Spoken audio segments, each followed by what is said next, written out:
Welcome to the STARS program, seniors taking active roles in society. And now, here's your host, Anita Finley. Linda Sauget is going to tell us some magical words. And the reason I say that is because her best magical word is yes. And, of course, she wrote this wonderful book, which has just reached a lot of people. She gets a lot of comments from her column every month in Boomer Times. And the name of her book is so perfect. It's called If You Think It. And she's going to explain what that really means. But her column, we call it Yes. It's like, yes, you can do it. Yes, you can. It's just the best name. So thanks for being with us, Linda. And why don't you give us some good New Year's tips? Hi, Anita. I'd be glad to. And I think the first tip that I would give is to look and listen to what you're thinking. Because as you think, that's the direction that your life goes. And so, I'm very much a believer, not just a believer, but a knower that the way we think colors our entire life. And so, of course, I'm an advocate for thinking positively, for positive expectation, for looking on the bright side of things. I saw the funniest definition of, I think it's a made-up word, but instead of paranoia, it was pronoia. And pronoia means that the universe is conspiring on your behalf for things to go in your favor. So instead of being paranoid, be pronoid. So it's all related, meaning just have a positive attitude and a positive outlook, and you will see that translates into good things. It just does. You attract, like attracts like, and you do attract into your life people and circumstances and situations that turn out better if you have a positive expectation that they will turn out better. And this isn't just an idea. It's an idea whose time has come. This is a philosophy that has been expressed from 2,500 years before Christ. And some of the quotes in my book, If You Think It, catalogs this philosophy. The book sort of takes a look from 2,500 years before Christ to present, all of the poets and philosophers and religious texts and scientists and singers and poets and all of the people who have really expressed that idea, that have known the idea that there is tremendous power in the way we think. So my tip for the new year is, what are you thinking? How are you thinking? What are your expectations? What is your attitude? And, I think, Anita, this is going to be my next column for Boomer Times, is going to be around the idea that if you are in a financially bad situation, if your health is not good, if things are going, quote unquote, bad, there are things that you can do regardless that don't cost anything. They don't require you to be in good health.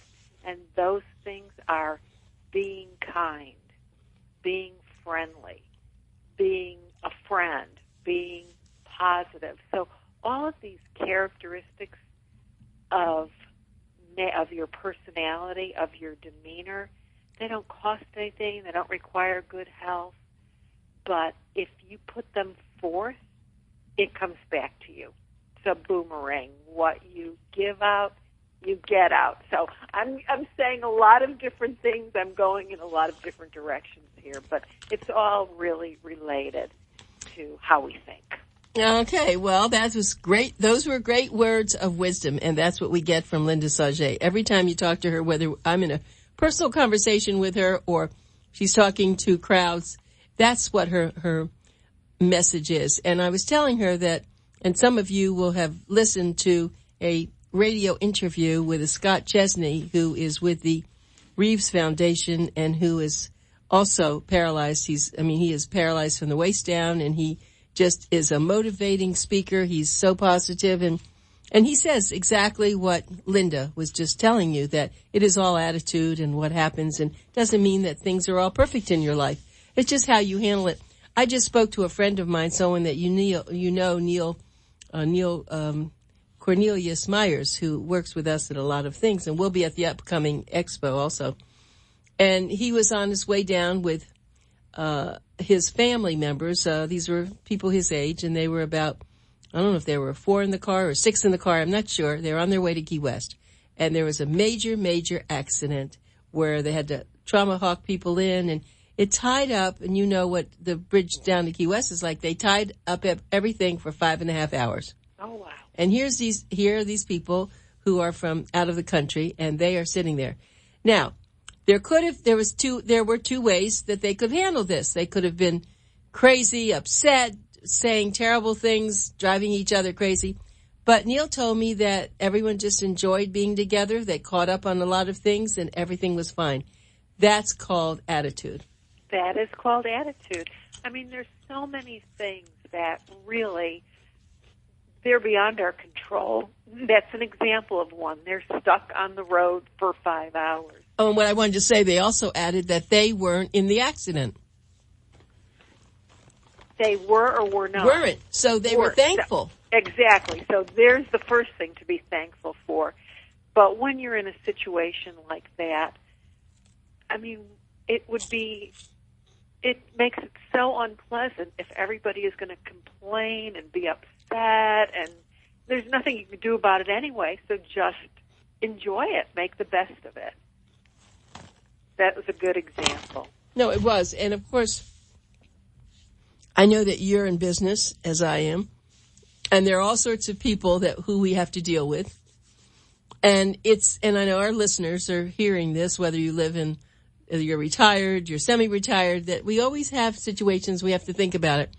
And I tend to move away from negative situations if I can. Sometimes you're faced with it and you have to deal with it, but rather than just keep adding to it, it's better just to walk away from it and do something really positive the next few hours. I agree.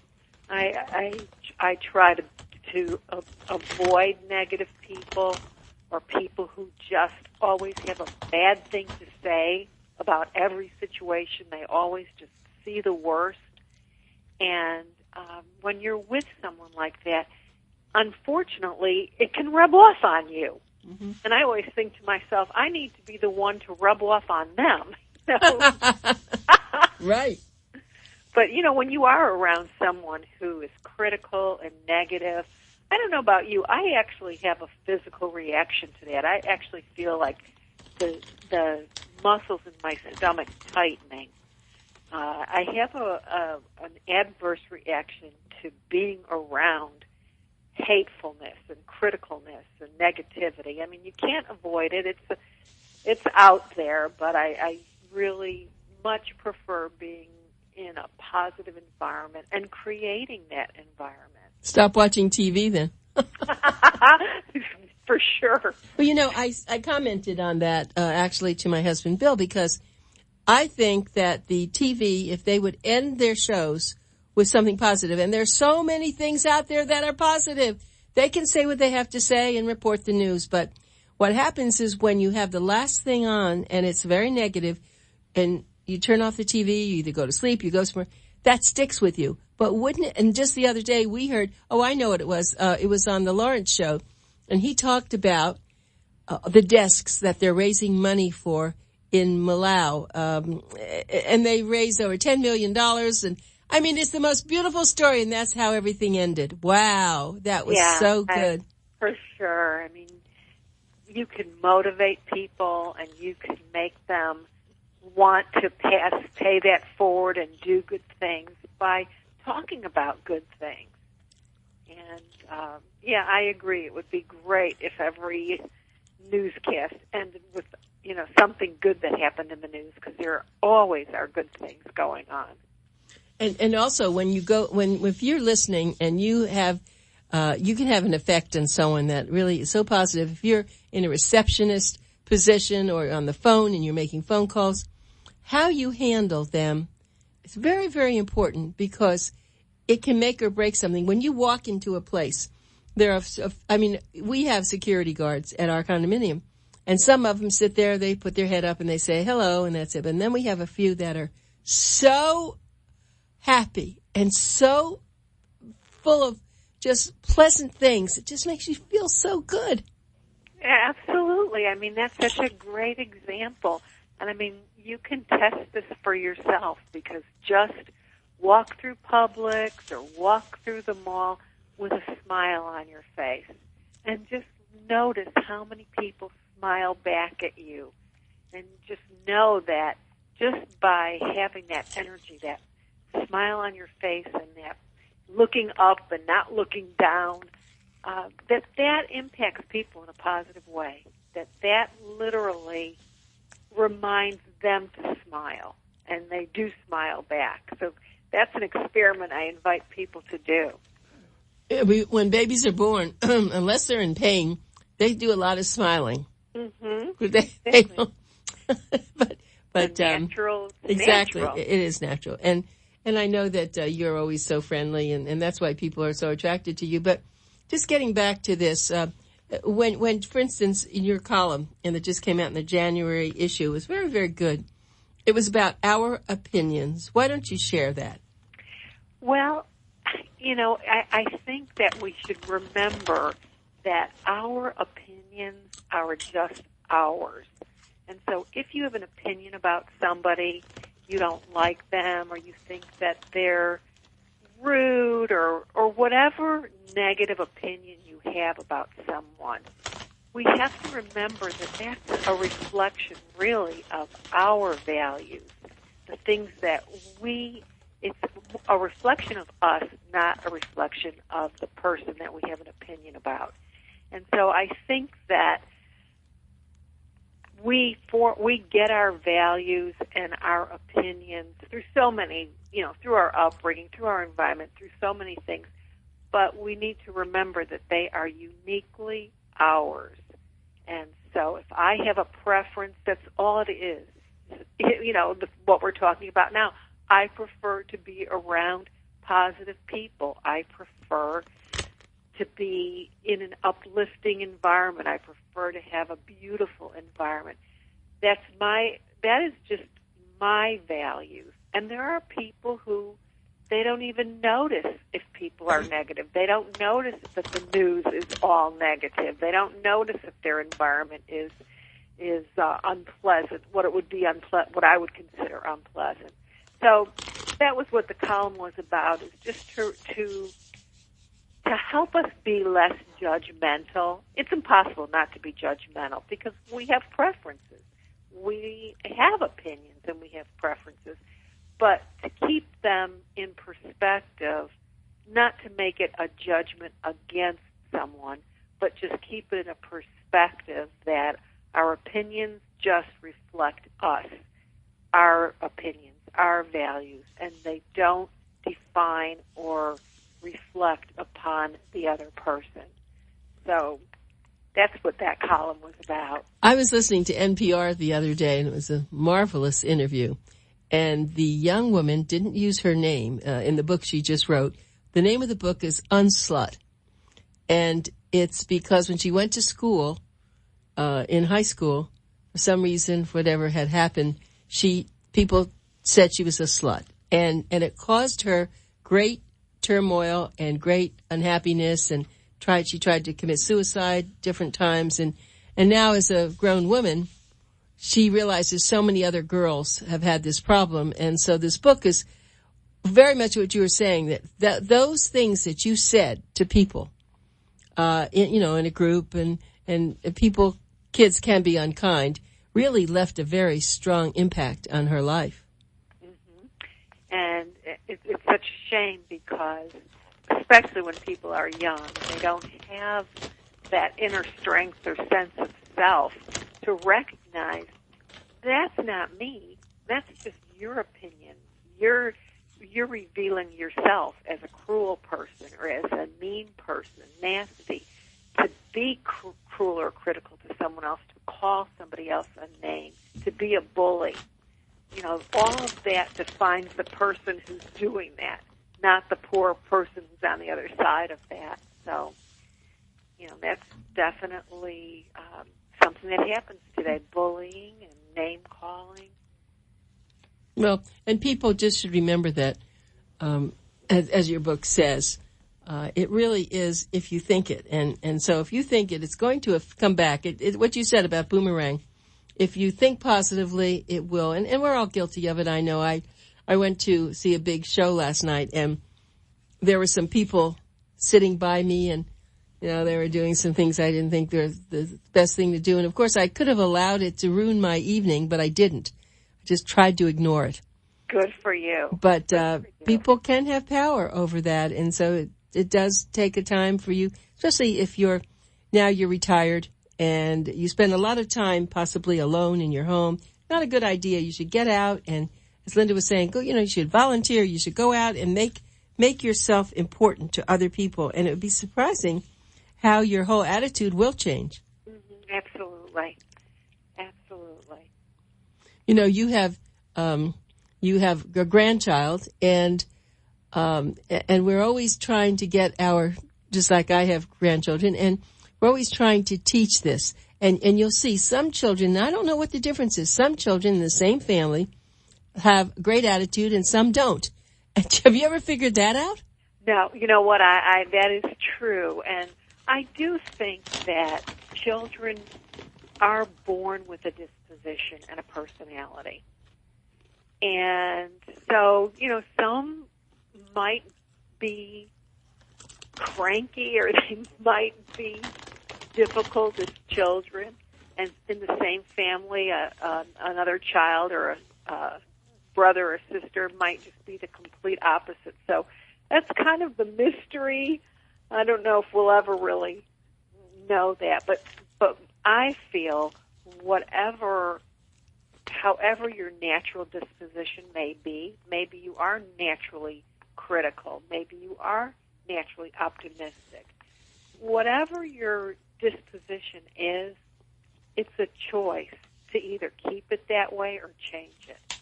And I really do believe that attitude is something that can be changed. Your right. opinion and your attitude, how your outlook, and it's just noticing it. If you notice that your first response when you go to a movie or to a restaurant is something negative or critical, just start to notice that and just say, I'm going to look and see if there's another way that I can look at this. Or something else that I like, exactly. Yeah. What else is good? Focus on what's good. And so I do feel like we can train ourselves. We can train ourselves to have a positive attitude and to look at what is right, to look on the bright side. It's an exercise. For some people, it comes natural. And for others, it might be a conscious intention to stop yourself in your tracks and find what is good in a situation. Yeah, that's very good advice. I am curious. I think I've asked this of you before. I'm going to ask again. Your book is filled with the most marvelous quotes.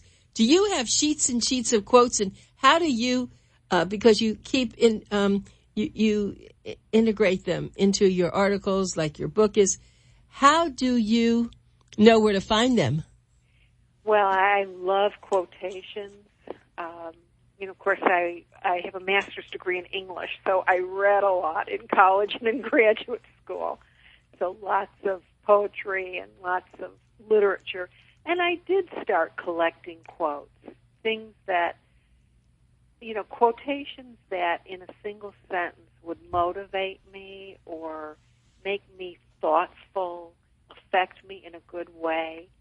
And so I did start collecting quotes like that. And then how my book came about, because all of those quotes are about how we think, if you think it. I just noticed how many people express that idea that our life moves in the direction of our thoughts. as we think, so shall it be.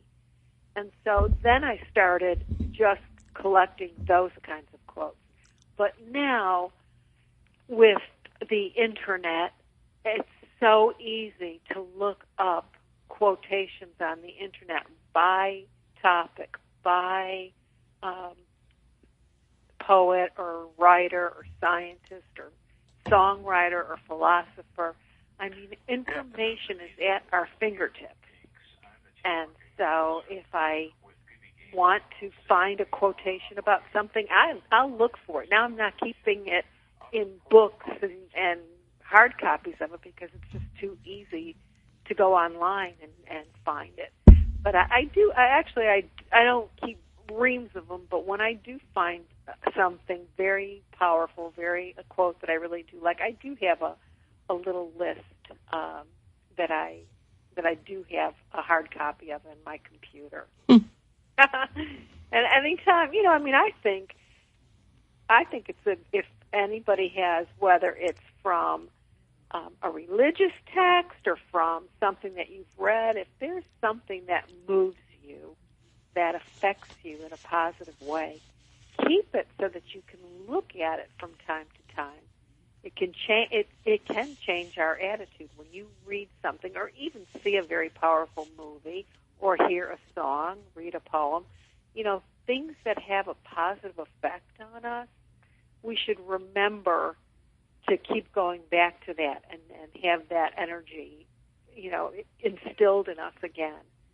So let me challenge you with something. Since you've read so much and you have that attitude, I challenge you to start writing some of your own quotes. That's thank you for that.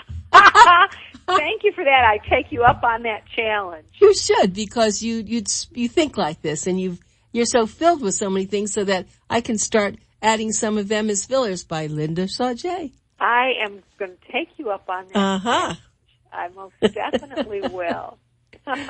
Well, it's interesting because you have this wonderful cat, as I have a wonderful dog, and there are very cute quotes about animals, and animals do have a great effect on our attitudes and how we feel. And when you have it's amazing that you can walk down the street, and if no one has a pet, they don't talk to you much. Maybe New Year's or something, a special day.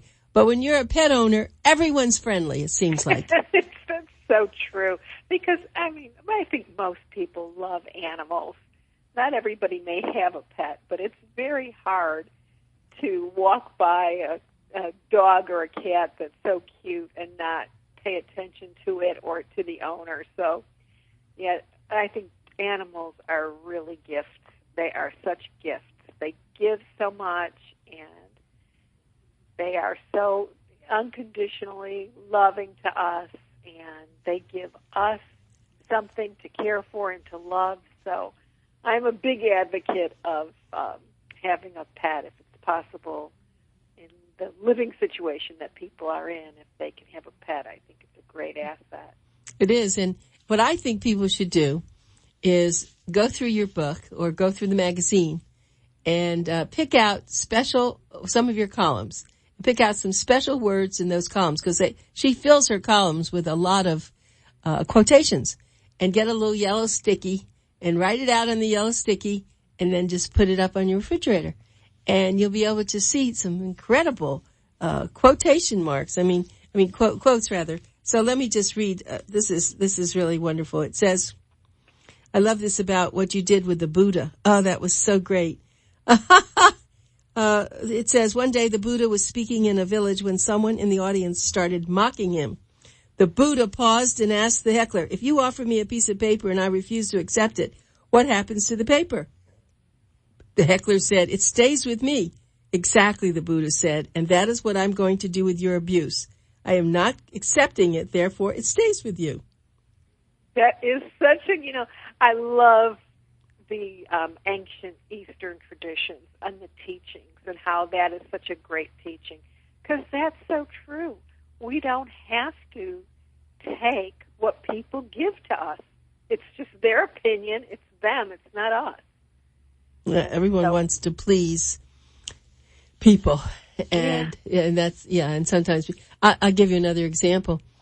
I went to a theater presentation the other night, and the theater owner is just a marvelous woman, and she got up on the stage to welcome everyone, and it was just great. So after the performance, everyone was sitting, and not a lot of people would come to the lobby, and we were all standing around, and one woman, I had no idea who she was. She was dressed very fancifully, and she came up to her and said, "No, that was a terrible dress you have on. It shows all your fat." And I'm standing there saying, "I can't believe I'm hearing this," and I wanted to smack her. I was so upset that she was doing this to this wonderful woman. And when I said something to the woman, she said, "Well, I know she's like that, but she really supports the theater financially."